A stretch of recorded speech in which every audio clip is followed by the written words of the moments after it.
Mais uma vez nessa noite, soberano Deus e Pai. Ah, Senhor, como é bom estar na tua presença. Deus, como é bom sentir a tua presença neste lugar.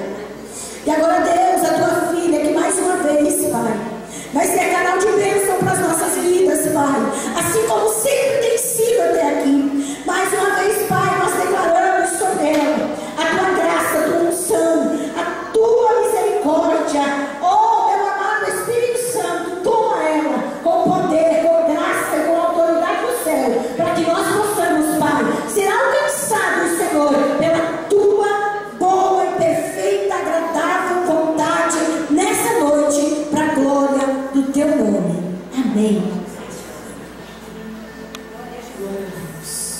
Querida igreja, a paz do Senhor Jesus. Amém. A paz do Senhor, irmãos. Amém. Só a vitória. Amém. Seguindo segunda epístola do apóstolo Paulo a Timóteo. Segunda carta do apóstolo Paulo a Timóteo, capítulo de número 2. Glória a Deus. Deus seja louvado.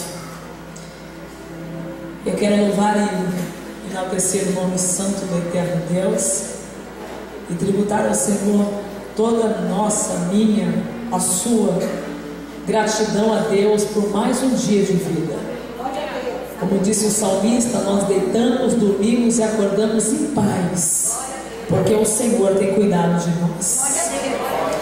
Quero louvar ao Senhor pela vida da igreja. Deus abençoe a todos que vieram nessa noite. É noite de propósito. Eu creio que Deus tem resposta aos nossos corações. Deus seja louvado pela vida do meu sogro, pastor Paulo Martins, pastora Delci, que mais uma vez nos recebeu com tanto carinho, por toda a família. Deus seja louvado. Meu desejo essa noite é que o Senhor abençoe pelo menos todos que adentraram este santuário. Diz-nos assim a segunda carta do apóstolo Paulo a Timóteo, capítulo de número 2. Quem encontrou, diga amém. Amém. Tu, pois, filho meu, fortifica-te na graça que há em Cristo Jesus. E o que de mim, entre muitas testemunhas ouvistes, confia a homens fiéis, que seja idôneo também para ensinar a outros. Sofre, pois, comigo as aflições como um bom soldado de Jesus. Ninguém que milita como soldado de Cristo se embaraça com coisa alguma desta vida, a fim de agradar aquele a que alistou para a guerra. E se alguém também milita, não é coroado se não militar legitimamente. O lavrador que trabalha deve ser o primeiro a gozar dos frutos. Considera o que digo, porque o Senhor te dará entendimento em tudo. Diga para alguém, qual é o propósito? Não, você não disse não, meu irmão. Diga aí, diga, qual é o propósito? Podemos tomar assento.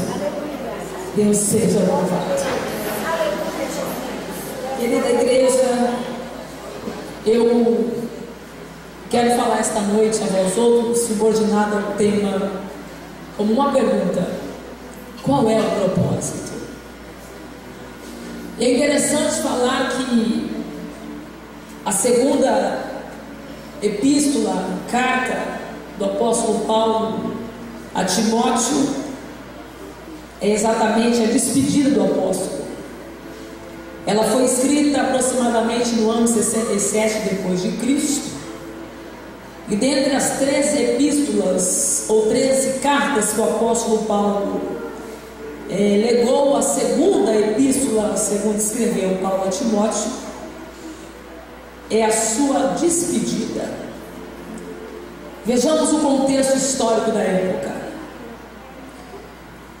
É sabido de todos nós que Paulo até aqui, ele havia dedicado 30 anos da sua vida desde a sua conversão.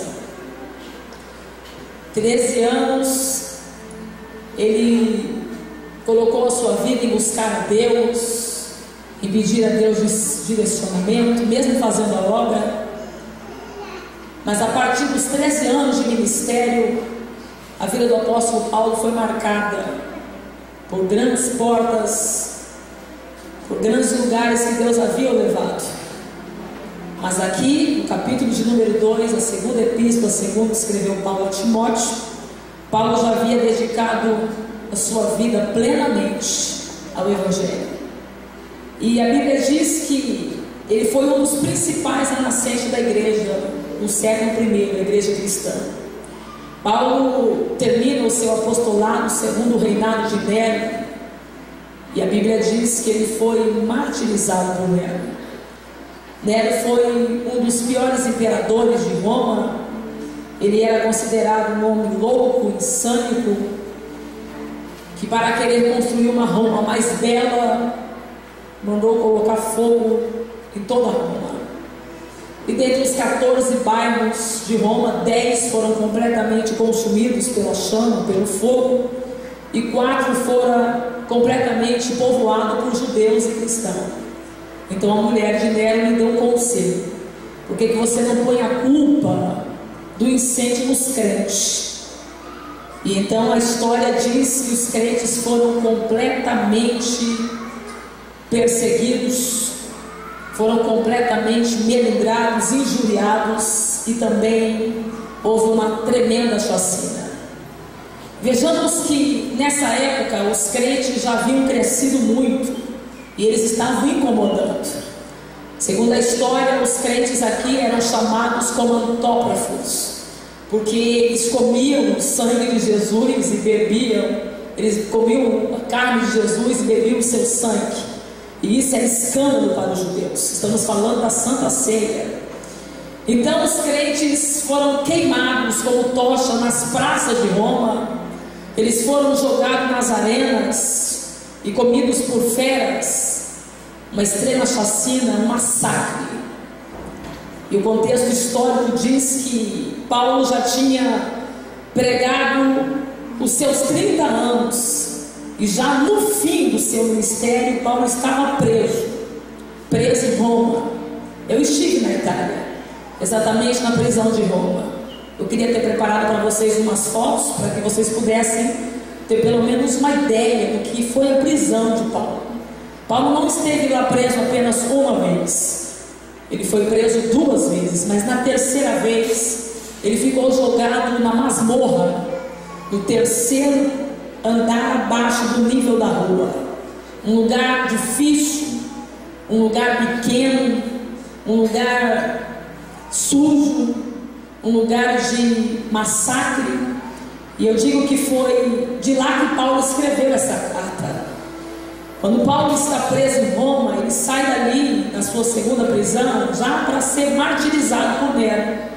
Então veja que o contexto histórico aqui é que essa segunda epístola é Paulo querendo dar uma orientação, uma exortação ao seu filho na fé, a saber, a Timóteo. Timóteo era o principal pastor da igreja de Éfeso e ele tinha 34 anos na época quando Paulo havia lhe mandado essa epístola. Timóteo era um pastor, e se vocês perceberem comigo e ler toda a epístola, segunda epístola, você vai perceber que parece que Timóteo está permitindo algumas coisas na igreja que preocupam muito Paulo. Talvez por ele ser novo, imaturo. O apóstolo Paulo então tenta chamar a sua atenção e dizer a ele que os problemas que está gazando na igreja de Éfeso e uma série de doutrinas e ensinamentos falsos que contrariavam os ensinos que Paulo pregava, era necessário que Timóteo tomasse algumas decisões como pastor da igreja. Nós observamos aqui que dentro dessa epístola, o apóstolo Paulo quer orientar o seu filho na fé. O apóstolo Paulo quer ensinar a ele concernente essa gaza de doutrinas falsas que levam o povo a ter grupinhos dentro da igreja de Éfeso, porque esses ensinamentos distorcidos eram com traços gnósticos, judaizantes, e eram de forma que faziam com que eles se voltassem para os ricos, para os nobres, para os filósofos, coisas que Paulo combatia. Por que eu estou dizendo isso?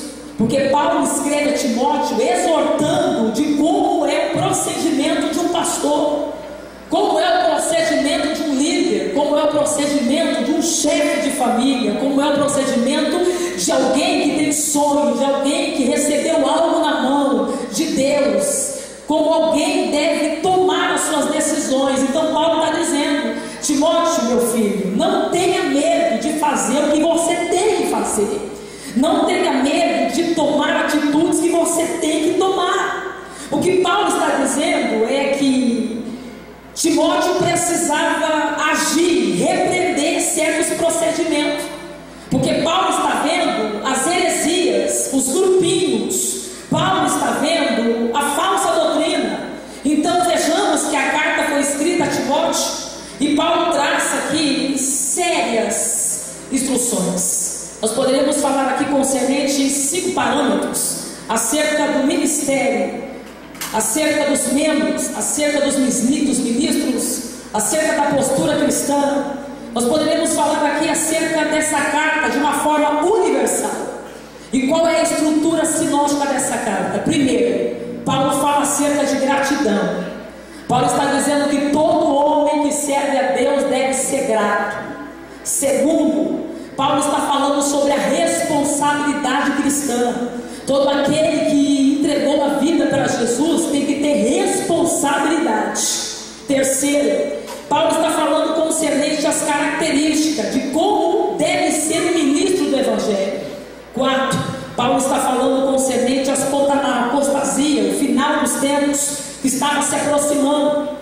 Paulo está chamando a atenção, está dizendo que agora é necessário pregar o Evangelho, mas pregar com poder, pregar com graça, pregar com integridade, pregar com ousadia, pregar sem medo, sem temor.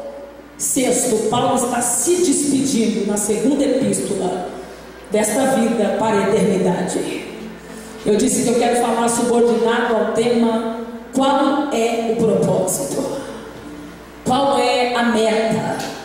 Qual é o plano? Isso aqui é uma pergunta. Por que é que eu escolhi exatamente o segundo capítulo de número 2 e não porque o 3, e não porque o primeiro? Porque dentro do que nós acabamos de ler, nós descobrimos aqui qual é o propósito, qual é a meta, qual é o plano, qual é o projeto de Deus para a igreja de Éfeso, para todo aquele que tem chamada, para todo aquele que foi escolhido pelo Senhor. Qual é o objetivo dessa carta missionária? Primeiro, o objetivo dessa carta é mostrar a fonte das nossas bênçãos, é mostrar a nascente das nossas bênçãos. Paulo quer que Timóteo ensine, que Timóteo pregue, que a igreja tenha completa convicção, tenha certeza que Deus é a nossa fonte, é a nascente de tudo que precisamos, independentemente da circunstância ou das crises. Paulo quer que Timóteo não tenha medo da circunstância e nem da crise, mas que ele use o Evangelho e que ele pregue com poder e que ele ensine a todos os membros, como pastor da igreja, como líder da igreja, como chamado pelo Senhor, qual é a fonte, qual é a nascente das nossas bênçãos. Então ele diz que a nossa fonte, a nossa nascente está em Deus, é Deus.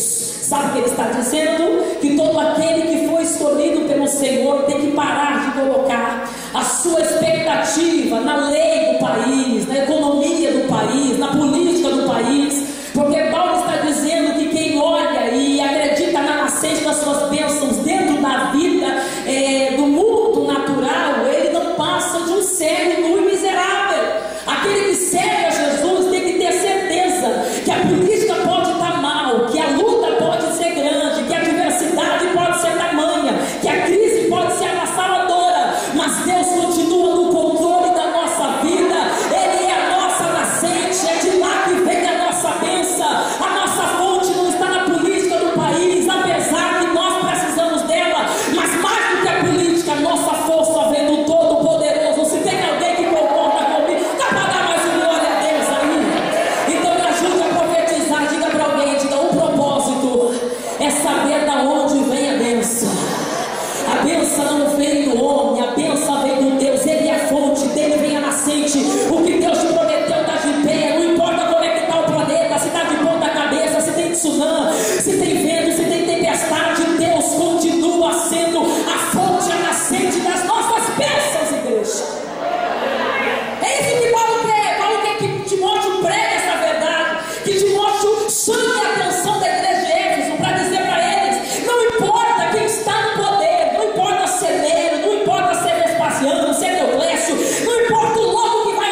nossa vida. Qual é o propósito missionário dessa carta? Qual é o objetivo dessa carta? O objetivo dessa carta é exatamente a natureza da nossa bênção. Deixa eu falar uma coisa para você. Paulo está destacando aqui para Timóteo que a natureza da nossa bênção, das nossas bênçãos é Deus. Nós já falamos sobre isso? Não. Nós falamos da fonte da nascença, agora nós vamos falar da natureza. Por quê? Porque Deus é Espírito. O que isso significa? Ei, crente, Deus é Espírito. Então não basta ele ser a nascente, ele ser a fonte. Nós precisamos entender que é Espírito. O que você quer dizer com isso, missionário? Que não começa no material, mas começa no espiritual. Paulo está dizendo: não pregue para a igreja as bênçãos materiais, porque isso não seguirão. Pregue para a igreja as bênçãos espirituais, porque essas são primazia. Paulo está dizendo: diga para a igreja de Éfeso que a nossa verdadeira fé não está no que nós podemos tocar, não está no que nós podemos ver, mas está naquilo que nós estamos esperando. Por quê? Porque a bênção de Deus não está aqui, ela começa lá. Primeiro Deus chama as coisas que não são como se já fosse. Então lá no mundo espiritual Deus fala, e aqui no mundo material se materializa. Você não entendeu? Então eu vou falar de novo. Se a sua fonte for Deus, se a sua nascente for Deus, e se a natureza da sua bênção for Deus, você vai começar a buscar o que é espiritual, as coisas que são de cima. A igreja do século 21 está sofrendo exatamente essa garça de heresias que sofria a igreja de Éfeso no tempo de Timóteo. A igreja está buscando as bênçãos materiais, que é exatamente o contrário. A bênção material vem depois, mais do que casa, mais do que carro, mais do que dinheiro, mais do que fama. Deus quer nos enriquecer nas suas bênçãos espirituais. Deus quer te batizar com o Espírito Santo. Sabe o que é isso? Apossolar, sentir alegria no Espírito, sair do culto diferente, debaixo de uma apoteose de glória. Mas as pessoas se conformam, vêm para a igreja, parece que vai para o teatro, parece que vai para o cinema, parece que vai para a praça, vem para assistir o culto. Não, meu filho, você vai daqui para sair diferente, e para sair diferente tem que sair do natural e tocar no sobrenatural. Tem dois crentes que querem receber aqui, a primeira sou eu, cadê o segundo? O que Deus vai fazer aqui hoje começa no espiritual. Espiritual. Nós precisamos sentir a presença de Deus. Precisamos entrar no culto que nem Ana e dizer: do jeito que ela entrou eu não vou sair, eu não aceito. Eu quero sentir a presença dele, eu quero ser tocado por ele, eu quero falar no estranho, eu quero ser batizado, eu quero dom, eu quero talento. As pessoas pedem para Deus bênçãos materiais, mas esquecem da primazia que é espiritual. Missionário, não entendi. Mais do que a porta de emprego que você está precisando, mais do que o crescimento material que você está pedindo, é o que Deus determinou na tua vida espiritual. Qual é o propósito? Não é material, o propósito é espiritual. Profetiza para alguém, diga: espiritual que está descendo na tua vida aqui hoje. Mas será que tem igreja para receber o que está descendo? Eu não vim para passear não, meu filho, vim para profetizar. Levanta a mão para receber. Deus quer te dar talento aqui essa noite.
espírito e depois ir para o material.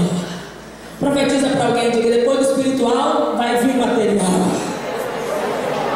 Quando nós alcançarmos o reino do céu e a sua justiça, as demais coisas nos serão acrescentadas. O que adianta ter tudo nessa vida e não ter nada lá na eternidade? O que adianta é adquirir todos os meus sonhos e projetos aqui, se o meu maior projeto não for no espiritual? É isso que Paulo está dizendo: prega o que é espiritual, Timóteo. Qual é o propósito dessa carta missionária? Terceira, o objetivo dessa carta é a espera das nossas bênçãos. Primeiro, é fonte, nascente das nossas bênçãos. Segundo, a natureza das nossas bênçãos. Terceiro, o objetivo dessa carta é a espera das nossas bênçãos. Ou seja, as nossas bênçãos começam nas regiões celestes. Olha para cima, só um pouquinho, olha para cima. Oh Deus, abre os nossos olhos para a gente não ver o teto da igreja, mas para a gente ver as regiões celestes. Passa do primeiro céu atmosférico, invade o segundo céu, onde estão as potestades principais dos dominadores das trevas, e chega até o terceiro céu, onde está o Todo-Poderoso sentado em seu trono de glória, com o seu trono entronizado entre os querubins. É de lá que vem a espera das nossas bênçãos. Então vejamos, querida igreja, que nós estamos enxertados em Cristo como co-herdeiros. Paulo fala exatamente concernente a isso a Timóteo. Paulo diz que nós agora somos co-herdeiros com Cristo. Quando falta algo aqui, Paulo está dizendo: lá não falta. Quando não temos aqui, lá tem de sobra.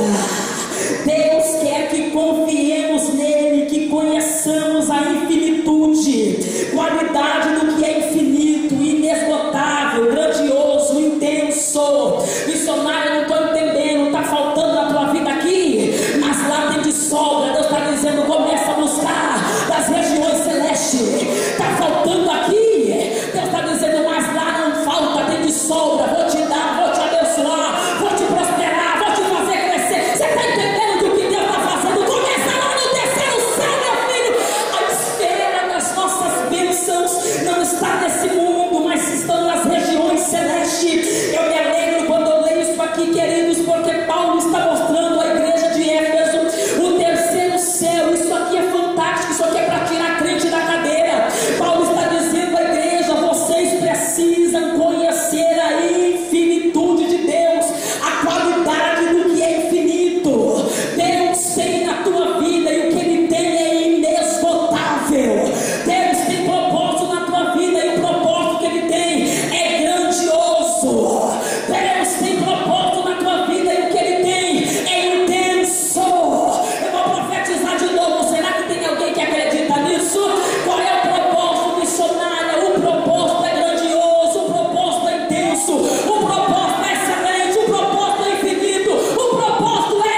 e Ele faz subir da terra.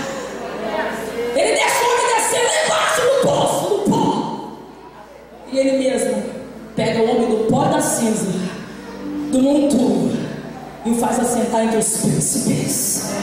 Você não entendeu? Deixa eu descodificar para você aqui. Alguém disse que você já era. Alguém até falou que o seu projeto não deu certo, então você morreu, já era. Alguém até riu de você.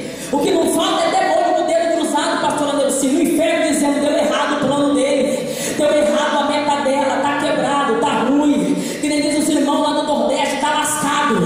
Só que a gente sabe muito bem que o Deus que permitiu que a gente descesse, como disse o profeta Ezequiel, é o mesmo Deus que vai mandar glória.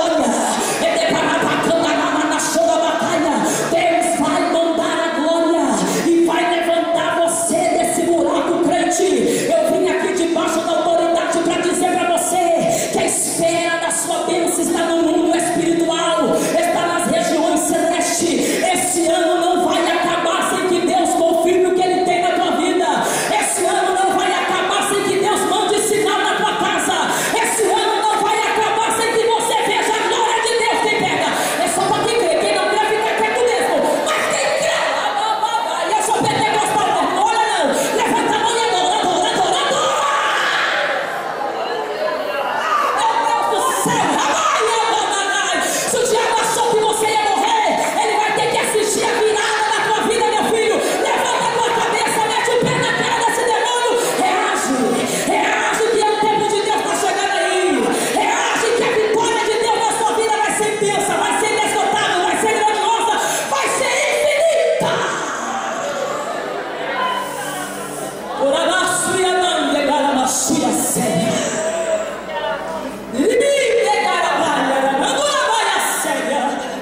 Eu estava orando esta manhã no meu quarto. O Espírito de Deus falou comigo: o que deu errado não era para ser seu, o que é seu vai dar certo. Vou falar de novo. Para de ficar chorando pelo que deu errado. Para de ficar lamentando pelo que quebrou. Deus está dizendo para você: está na hora de você dar a volta por cima. Está na hora de você reagir. Missionária, mas eu investi tudo, não tem problema. Deus é poderoso para restituir tudo na tua vida. Levanta a tua cabeça, rapaz. Para de ficar com esse sentimento de fatalidade. Deu tudo errado, vou morrer, vai nada. Quem vai morrer é o projeto que o diabo armou contra a tua vida. Agora o projeto de Deus na tua vida está chegando, está chegando. Será que tem alguém que acredita? Deixa eu ver quem pega. É isso que Paulo está falando para Timóteo. A igreja viva sabe de onde vem a nascente, a fonte da sua bênção. Sabe de onde está a natureza da sua bênção. E sabe aonde está a esfera da sua bênção. Se você entendeu o que Deus falou, sai do teu lugar, vem cá, eu quero orar por você. Eu quero que você saia desse culto que nem Timóteo quando recebeu essa carta, cheio da glória, cheio do poder, cheio da